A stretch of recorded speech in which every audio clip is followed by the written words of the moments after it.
YouTube, what's the word with y'all, man? Now today I'm coming at y'all with a top 5, and this is top 5 best shooting tips in 2K24, man. This is the best shooting tips in NBA 2K24, and honestly, man, you know what I'm saying, I feel like this is gonna help a lot of y'all out there that's really struggling to hit y'all shots, and that's really just trying to hit y'all, that's really just trying to be consistent shooters, man. Really trying to become a consistent shooter, and I mean throughout all your builds, man, because sometimes you probably got to change your jump shot, you got to change your hand cue, you got to change all that stuff, man, just because you don't know how to time your shot, man.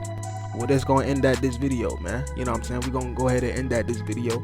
Like I said, man, we're gonna get y'all right, man. We're gonna just keep grinding, man. You know what I'm saying? We did just hit 300 subs, man. So if you just coming across my channel, I appreciate if you hit that subscribe button, man. You know what I'm saying? We just gonna keep going crazy, man. So let's get straight into the video though, man. So tip number 1. Alright, so tip number 1 is you wanna find and stick to that release cue that you're most comfortable using, man. Now, honestly, bro, you want to use whatever is comfortable for you, man. I know you hear me say I use jump because it's the most comfortable for me. You know what I'm saying? And I feel more confident shooting on jump release than any other release cue, man. And honestly, like I said, it's because I've been using jump ever since the beginning of the year. So it damn near doesn't matter what shot I use. If I get the timing down right, if I really just learn the timing down right, I'll be able to shoot with that shot, man. All because it all starts with the release cue, man. You know what I'm saying? It all starts with the release cue. You want to make sure you rocking the best release cue for you. It could be set point, you know what I'm saying? It could be push, or it could be jump, bro. You know what I'm saying? Whatever is comfortable for you, bro. Just make sure, you know what I'm saying, you out there getting buckets or whatever is comfortable for you. And that's the main point I want to make in this video, is comfortability, man. Now, every other 2K, man, you could get away with just copying everybody else's SIGs and copying everybody else's animations and signature styles and even their controller settings and stuff like that, man. But sometimes it might not feel as good to you as it feels to them, you know what I'm saying? So what I would do if I were you, I would just go ahead and lab up, man. Just get in the lab, man. Go to the art of shooting. I say art of shooting because it just feel more good to shoot in the art of shooting than shooting around in the Gatorade, bro. The Gatorade just feel delayed, man. And you don't want to feel delayed while you're trying to lab up and get better, man. You know what I'm saying? Because it's just going to hold you back even more, bro. So I say just go to the art of shooting, man. If you got to step out of the art of shooting to change your dribble moves, change your signature styles, your settings, anything that you got to do, man, go ahead and do that, man. So tip number 2 is you basically want to put yourself in uncomfortable situations, but while you're being in uncomfortable situations, you want to be mindful of your shot selection, man. Shot selection is a very important thing when it comes to basketball in general, bro. You always want to make sure you at least having good shot selections, man. 9 times out of 10, man, it's not always going to be good shot selections, man. Sometimes you might get a contested shot, sometimes you might miss a wide open shot, man. You know what I'm saying? It's normal, bro. It's normal. But honestly, and this is even for me as well, bruh, I say the best thing to do is not complain about the game, bruh. You know what I'm saying? And I'll go ahead and just say this is tip number 3, is don't complain about 2K, bruh. Don't complain about stuff that you can't control, bruh.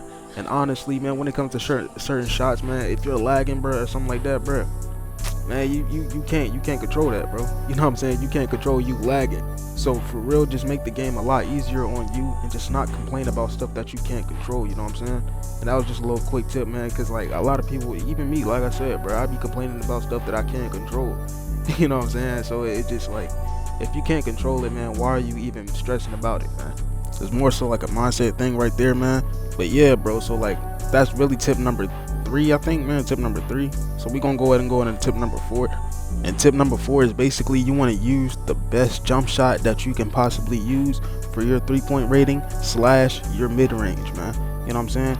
If you got a high mid-range or a high 3-point, you want to find the best shot that you can use, man. And I say the best base to use in the game is T-Mac, man, because it's so easy to time, bro. It's just so smooth.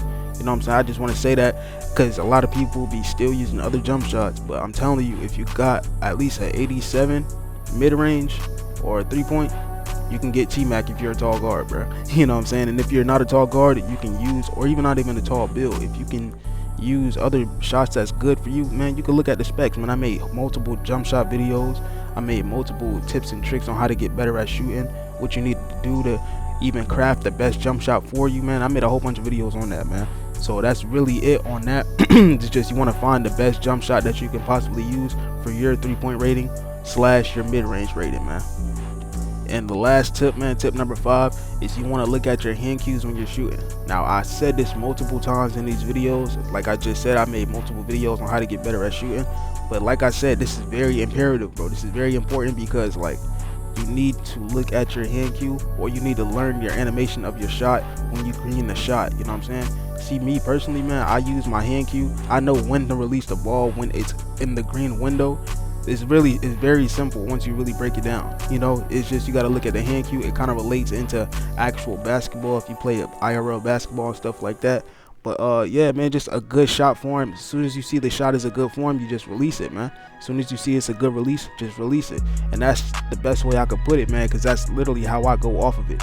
And a lot of people like to use intuition. A lot of people like to use people that use intuition are the people that's locked in with their shots. They don't even need to look at the hand cue. You know what I'm saying? And sometimes I be like that, man. It be some games where I don't even need to look at my hand cue. I just be timing it, man. It's just green automatically, bro. And even then, I still look at my hand cues on top of that, bro. But this was a little chill video, like I said, man. I just wanted to help y'all, man. But I love all y'all. Like, share, subscribe if you're new. We're just gonna keep growing, man. And I'm gonna catch y'all on the next one.